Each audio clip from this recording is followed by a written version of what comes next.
Hello everyone, welcome back to the channel. Hope आप सब अच्छे हैं। तो आज फिर से हम लोग आ गए हैं साथ में एक और वीडियो के साथ। तो ये वीडियो एक्चुअली आप लोग टाइटल देख के समझ ही गए होंगे। ये है आफ्टर यूएस में आने के बाद जॉब कैसे आपको स्विच करना है या कैसे ट्रांसफ़र होता है। तो इस बारे में हम लोग वीडियो इसलिए बना रहे हैं क्योंकि हम लोग काफ़ी कंफ्यूज थे कि कैसे होता है, रूल्स क्या है यहाँ पे जॉब स्विच, रेगुलेशन क्या है जॉब स्विच करने का। तो इसीलिए ये बना रहे हैं ताकि हमारे जैसे बाकी लोगों को हेल्प मिले कि यहाँ पे आके क्या क्या कंडीशंस होते हैं जिसमें आप जॉब स्विच कर सकते हैं। तो उसके बारे में राजेश ज़्यादा अच्छे से जानते हैं, मैं भी जानती हूँ, बट पूरा प्रोसेस वो किए हैं तो वो आप लोगों को बताएंगे पॉइंट वाइज। को हम ये स्टेप बाय स्टेप बताएंगे कि पहले मैंने क्या किया फिर उसके बाद क्या किया। तो बेसिकली इसमें 2 पार्ट है। एक है कि आप जॉब कैसे सर्च करेंगे, एंड सर्च करने के बाद अगर आपको ऑफर लेटर मिल गया तो फिर आपके मन में क्वेश्चन होगा माइंड में कि लाइक ट्रांसफर कैसे करेंगे जो आपका H1B है प्लस H4 है। तो ये आपको सब हम बताएंगे, बने रहिए इस वीडियो में। तो सबसे पहले जो आपको चाहिए वो आपको SSN नंबर होना चाहिए, बिकॉज SSN के बिना थोड़ा डिफिकल्ट है जॉब चेंज करना। तो मेक श्योर कि आपका SSN अप्लाई होके आपके पास आ गया है। पहला वो हो गया। दूसरा है आपको यहाँ का जो बेस्ट साइट है जॉब सर्च पोर्टल उसको बोलते हैं, वो है डाइस, DICE, dice.com में जाके आप अपना एक प्रोफाइल बना लीजिए। I am very much sure कि आपको सेम डे या नेक्स्ट डे आपको कॉल्स आना स्टार्ट हो जाएगा। एंड जो सेकेंड जॉब पोर्टल है वो है लिंक्डइन में भी आप अपना अपडेट कर सकते हैं कि you are open for work या जॉब सर्च कर सकते हैं, आपको वहां से बहुत सारा मिल जाएगा। ये आपका हुआ सेकेंड पॉइंट। ठीक है। जो थर्ड है, prepare well for your interview. आप जिस भी टेक्नोलॉजी में काम करते हो मेक श्योर कि आप अच्छे से प्रिपेयर हो। तो मेरे केस में क्या था, मैं इंडिया से ही प्रिपेयर होके आया था कि मुझे वहां पे जाके यूएस में जाके जॉब चेंज करना है। तो मेक श्योर कि आप भी अपना प्रिपरेशन पूरा कर ले। एंड जो नेक्स्ट पॉइंट है, और जैसे ही आप अपलोड करेंगे अपना प्रोफाइल डाइस में या लिंक्डइन में तो आपको वेरी नेक्स्ट डे या सेम डे आपको कॉल्स आना स्टार्ट हो जाएगा HR से या बहुत सारी कंसल्टेंसी से। नेक्स्ट आपको कॉल में क्या करना है, मेक श्योर कि आप जब HR से बात करें तो आप ये पहले पूछे कि उसका जॉब लोकेशन कहाँ है। करेक्ट, बहुत इम्पोर्टेंट है। बहुत इम्पोर्टेंट है क्योंकि आपका जॉब लोकेशन पे ही सब कुछ यहाँ पे डिपेंड करता है। तो यहाँ पे मैं थोड़ा ऐड करना चाहती हूँ कि यहाँ पे क्या है, जो भी यूएस के स्टेट्स है लोकेशन वाइज यहाँ पे पे होता है, बिकॉज सारे अलग अलग स्टेट का अलग अलग यहाँ पे पे स्केल है।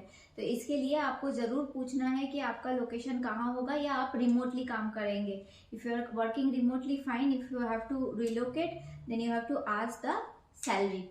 उसके बाद आप उसके बेसिस पे आप सैलरी डिस्कस करो एंड मेक श्योर कि आप अच्छा यहाँ पे नेगोशिएट करो, क्योंकि यहाँ पे इंडिया जैसा फंडा नहीं कि 30% ही देंगे या 40% देंगे। You can ask for any amount. ठीक है। आप ये इंटरव्यू देने से पहले ये सब आप डिस्कस कर लो एंड आप पहले से सोच के भी रखो कि आपको क्या अमाउंट बोलना है, because it's not like India. तो यहाँ पे आपको ऑब्वियसली ऑफर लेने के बाद यहाँ पे आप कोई भी नेगोशिएट नहीं कर सकते। तो पहले ही आप सोच के रखो मुझे इतना चाहिए एंड आप बोल दो। अगर वो लोग को कम करना होगा या नहीं देना होगा वो लोग आपको उसी समय बोल देंगे। करेक्ट। उसके बाद जो नेक्स्ट है, अगर आप लोकेशन चेंज कर रहे हो तो आप HR से या जो भी कंसल्टेंसी है उससे आप पूछ लो, इंक्वायरी कर लो कि रिलोकेशन का अमाउंट वो दे रहे हैं या नहीं दे रहे। लाइक अगर आप जिस हाउस में हैं तो उस हाउस का लीज ब्रेकेज वो दे रहा है कि नहीं दे रहा है, क्योंकि ये सब ह्यूज अमाउंट है। ठीक है। उसके बाद बहुत सारी कंपनी ज्वाइनिंग बोनस भी देते हैं। तो एक बार जस्ट आस्क कि कोई ज्वाइनिंग बोनस है क्या, पूछने में कुछ जाता नहीं है। एंड हो सकता है लाइक आइदर और हो जाए, या तो आपको रिलोकेट का पैसा दे दे या फिर ज्वाइनिंग बोनस दे दे, उससे भी आपका मतलब हो सकता है। बट आप पूछ लेना, आपका काम है, क्योंकि यहाँ पे सब कुछ पूछना पड़ता है। करेक्ट। एंड नेक्स्ट आप ये सब फाइनल होने के बाद ही आप अपना जो इंटरव्यू है शेड्यूल करें, नहीं तो क्या होगा कि आप कंफ्यूजन में हो, HR भी कंफ्यूजन में है और बाद में अगर आप डील करोगे तो कुछ भी नहीं होगा। मेक श्योर कि इंटरव्यू देने से पहले आपका सैलरी पार्ट, लोकेशन सब कुछ कंफर्म हो। एंड बिकॉज यहाँ पे टाइम बहुत मैटर करता है, तो कोई भी नहीं चाहेगा आपका टाइम वेस्ट हो, HR का टाइम वेस्ट हो या फिर उस कंपनी का टाइम वेस्ट हो। So it's very much required you ask everything. Correct. अगर आपका इंटरव्यू क्लियर हो गया है तो नेक्स्ट स्टेप होगा कि आप ऑफर को एक्सेप्ट कर लीजिए। और बहुत सारी कंपनी डिपेंड करता है, ऑफर लेटर रिलीज करने से पहले ही बैकग्राउंड वेरिफिकेशन कराते हैं। बेसिकली उसमें आपका एजुकेशन प्लस जो एम्प्लॉयमेंट है आपका उसका वेरीफाई करते हैं, उसके बाद ऑफर रिलीज करते हैं। ठीक है। एंड एक चीज मैं बस छोटा सा एक पॉइंट ऐड करना चाहती हूँ। हम लोग को कंफ्यूजन था कि हम लोग एक से ज्यादा ऑफर एक्सेप्ट कर सकते हैं कि नहीं। जैसे इंडिया में सब कोई करते हैं एंड यहाँ पे हम लोग को बहुत कोई डरा था, नहीं ऐसा नहीं कर सकते। It's nothing like that. यहाँ पे भी आप एक से ज्यादा ऑफर एक्सेप्ट कर सकते हैं। एंड कौन सा कंपनी आपको ज्वाइन करना है वो आपका डिसीजन है। और कोई भी आपका पिटिशन फाइल कर सकता है, मल्टीपल कंपनी आपका पिटिशन फाइल कर सकता है, इट डजंट मैटर।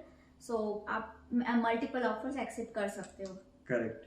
तो अब आपका जब बैकग्राउंड वेरिफिकेशन हो जाएगा तो आपका मे बी एचआर के साइड जो भी कंपनी आप ऑफर एक्सेप्ट किए हैं वहां से आपका एक वीजा ट्रांसफर का आएगा, मेल आएगा। हाँ करेक्ट। वीजा मतलब आपका बेसिकली क्या होगा, आपका ट्रांसफर होगा एक कंपनी से दूसरे कंपनी में, तो उसके लिए एक मेल आएगा। करेक्ट। जैसे साइनी बोली कि आप एक से ज्यादा कंपनी के लिए आप अप्लाई कर सकते हो, प्लस आप वीजा भी ट्रांसफर करा सकते हो।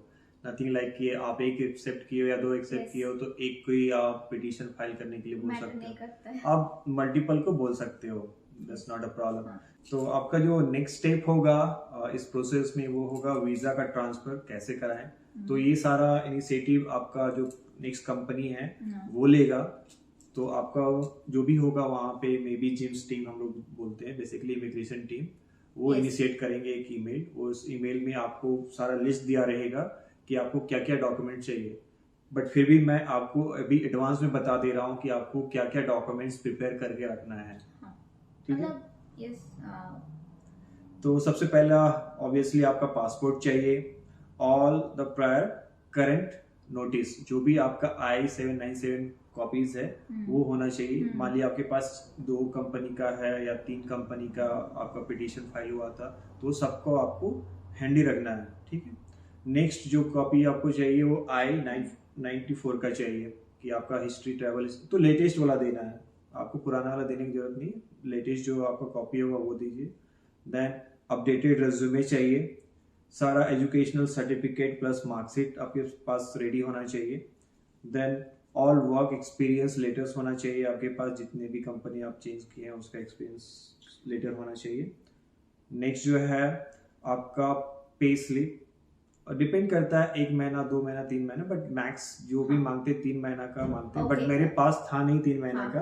तो मैं ये भी एक चीज ऐड कर देती हूँ यहाँ पे कि एक और हम लोगों के पास क्वेश्चन था जब हम लोग आए थे कि कितने दिन के बाद यूएस में जॉब स्विच कर सकते हैं। तो किसी ने बोला था 1 साल के बाद, किसी ने बोला था 6 महीने के बाद। एक्चुअल में कोई ड्यूरेशन होता ही नहीं है।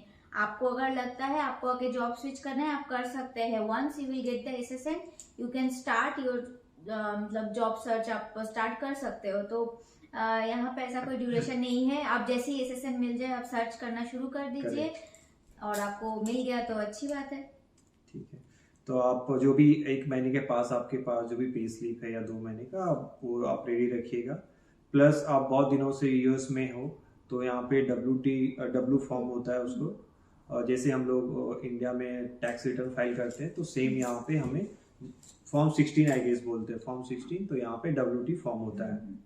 प्लस आपका जो भी डली फाइल H1B क्वेश्चनरीज, बहुत सारा एक क्वेश्चनरीज आपको प्रोवाइड करेगा आपका कंपनी, जो भी नेक्स्ट कंपनी होगा उसको फिल आउट करना पड़ेगा। देन जो नेक्स्ट होगा आपका करंट एम्प्लॉयर का जो ज्वाइनिंग लेटर है, सपोज आप ABC कंपनी में काम कर रहे हैं तो उसका ज्वाइनिंग लेटर, ताकि वो वेरीफाई करेगा कि हाँ ये बंदा परफेक्ट है। देन नेक्स्ट, अगर आप यहाँ पे परमानेंट रेसिडेंशियल हो या I-40 आपका अप्रूव हो चुका है तो उसका एक कॉपी लगेगा। अगर आपके पास नहीं है तो डोंट वरी, ये चाहिए नहीं आपको। देन आपका एक एजुकेशनल एवुलेशन फॉर्म होता है जो हम लोग फर्स्ट टाइम जब वीजा फाइल होता है कहीं से भी तो एक कंसल्टेंसी होता है जो हमारा BE डिग्री होता है उसको एवेल्युएट करता है कि ये करेक्ट है या नहीं है, तो उसका एक कॉपी आपको देना पड़ेगा। एंड जो लास्ट है वो है आपका जो कंपनी ऑफर दिया है उसको साइन करके आप स्कैन करके भेजना पड़ेगा। तो ये सब डॉक्यूमेंट हो गया, ये आपका H1 के लिए या L1 के लिए। आप आते डिपेंडेंट के लिए क्या क्या चाहिए। करेक्ट। तो बेसिकली ये सारी चीजें हम लोग बोल रहे हैं, लेकिन कंपनी आपको बोल देगी, ये लिस्ट आपको भेज देगी कि ये आपको चाहिए, तो बस हम लोग आपके एडवांस में बता हाँ, रहे हैं कि हाँ आप ये सब आप प्रिपेयर रखो। देन डिपेंडेंट के लिए सेम पासपोर्ट होना चाहिए, I-94 जो लेटेस्ट है वो, प्लस I-797 चाहिए। देन अगर आपका जस्ट स्पॉस है तो उनका मैरिज सर्टिफिकेट चाहिए। अगर आपके साथ में किड्स है तो मेक श्योर कि उनका बर्थ सर्टिफिकेट। तो ये सारे डॉक्यूमेंट चाहिए डिपेंडेंट के लिए। और ओवरऑल आप बोल सकते हैं आपका फर्स्ट पिटीशन जब भी फाइल हुआ था, जो जो चीजें चाहिए वो सारे चीजें इसमें भी चाहिए, ऑलमोस्ट सेम। तो ये हो गए। और नेक्स्ट है फिर राजेश बताएंगे कि ये सब होने के बाद क्या होता है, कैसे ट्रांसफर होता है। करेक्ट। तो इसमें थोड़ा टाइम लेते हैं। जो करंट कंपनी है, सॉरी जो नेक्स्ट कंपनी जिसमें मैं जाने वाला था, तो वो ऑलमोस्ट 1 वीक का टाइम लिया अपने साइड से सब कुछ फिलअप करने के लिए। एंड देन वो लोगों ने एक LCA फाइल भेजा मेरे को, ये आपको LCA साइन करना पड़ेगा। तो LCA में आप जस्ट वेरीफाई कर लिए जो आप सैलरी एग्रीमेंट किए थे, लोकेशन, डेजिग्नेशन, ये 3 चीज प्लीज वेरीफाई कर लीजिएगा।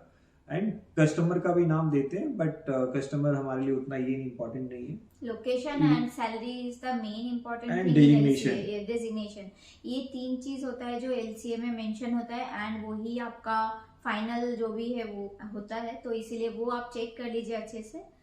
एंड इसका अप्रूवल आने में ऑलमोस्ट 5 to 7 डेज लगता है। यस, बिकॉज LCA फर्स्ट चीज होता है जो अप्रूव होना है, बिकॉज इसमें सैलरी, लोकेशन एंड आपका डेजिग्नेशन है। तो इसका मैक्सिमम जो ड्यूरेशन है वो 7 डेज है। विद इन 7 डेज आना ही आना है। राजेश का आई गेस 5 डेज के अंदर हो गया था। यस, करेक्ट, हो गया था। एंड जो नेक्स्ट स्टेप जो है वो बहुत इंपॉर्टेंट है। वो लोग क्या करेंगे, LCA आपका जब साइन करके आप भेजोगे तो वो लोग नेक्स्ट आपका ये पिटीशन के लिए फाइल कर देगा। विद इन 2 डेज वो लोग फाइल कर देगा। यस।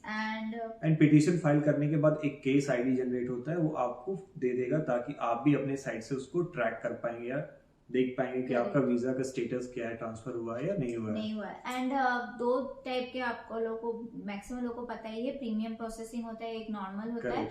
तो प्रीमियम प्रोसेसिंग ही यूजुअली कराते हैं जो भी ट्रांसफर कराते हैं कंपनीज, तो वो 15 डेज के अंदर हो जाता है। तो सेम वे में राजेश का भी हो गया था, विद इन 15 डेज में सब कुछ हो गया था, अप्रूव होके आ गया था। करेक्ट। और एक चीज बोलना चाहेंगे, बहुत सारी कंसल्टेंसी या HR बोलते हैं कि जब मैं फाइल करूंगा उसी समय आपको मेरा कंपनी ज्वाइन करना पड़ेगा, मतलब रिसिप्ट नोटिस आने के तुरंत बाद। तो आप उस पर मत एग्री कीजिएगा। आप बोलिएगा कि जब भी अप्रूवल आएगा तभी मैं ज्वाइन करूंगा। बिना अप्रूवल का आप प्लीज कोई भी ऑर्गेनाइजेशन US में ज्वाइन नहीं कीजिएगा, नहीं तो आप डेंजर साइड में रहोगे। अगर आपका पिटीशन अप्रूव नहीं होता है और ऑलरेडी आप करंट ऑर्गेनाइजेशन छोड़ चुके हैं, देन आपको दोनों कंपनी से आपका मतलब आप अनएम्प्लॉयड हो जाएगा आपका स्टेटस यहाँ पे यूएस का। एंड फिर आपको विद इन 60 डेज अगर जॉब आपको नहीं मिला, फिर आपको वापस जाना होगा। तो मेक श्योर कि अप्रूव हो जाने के बाद ही आप न्यू कंपनी ज्वाइन करें।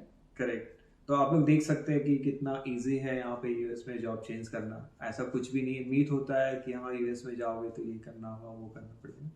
बिल्कुल आराम से हो जाएगा। बस आपको बिलीव रखना है कि आप जो काम कर रहे हो बहुत अच्छे से कर रहे हो। So just love your work, don't love your organisation. क्योंकि यहाँ पे हमारे कुछ एक इंसिडेंट ये शेयर करेगी हुआ है एक फ्रेंड के साथ कि अचानक से प्रोजेक्ट में रैम डाउन हो गया एंड उनको बोला गया कि विद इन 1 वीक उनको वापस जाना पड़ेगा। तो आप लोग सोच सकते हैं कि कंपनी कोई इमोशनल, वो लोग नहीं सोचते किसी के इमोशन के बारे में, तो वो लोग अचानक आपको ऐसे ही बोल देंगे। और आपको सोचिए कि यहाँ पे सब कुछ जो भी आप खरीदे हैं आने के बाद अगर सब कुछ छोड़ के अचानक जाना पड़े, कितना आपको लॉस हो जाएगा। आपका एग्रीमेंट है यहाँ पे, तो इसीलिए कंपनी के बारे में ज़्यादा नहीं सोचिए, अपने काम के बारे में सोचिए, काम को प्यार कीजिए एंड बस आपको जॉब स्विच करना है, कर लीजिए। तो आई होप राजेश ने ऑलमोस्ट सब कुछ बता ही दिया। अगर आप कुछ क्वेरी भी रहा तो आप कमेंट्स में पूछ सकते हैं। प्लीज आप कमेंट सेक्शन में जरूर कमेंट कीजिए एंड आप लोग कमेंट का हम लोग आंसर देंगे जितना हो सके। एंड होप ये इन्फॉर्मेशन भी आप लोगों को काम आए बाकी सारे इन्फॉर्मेटिव वीडियोस की तरह। एंड तो आप लोग अच्छा लगेगा तो ज़रूर लाइक कीजिएगा, शेयर कीजिएगा अपने फ्रेंड्स के साथ ताकि उन लोगों को भी हेल्प हो जाए। एंड जो भी नए आए हैं चैनल में, चैनल को सब्सक्राइब कीजिएगा। तब तक के लिए मिलते हैं आप लोगों को नेक्स्ट वीडियो में। Take care and bye. Bye bye.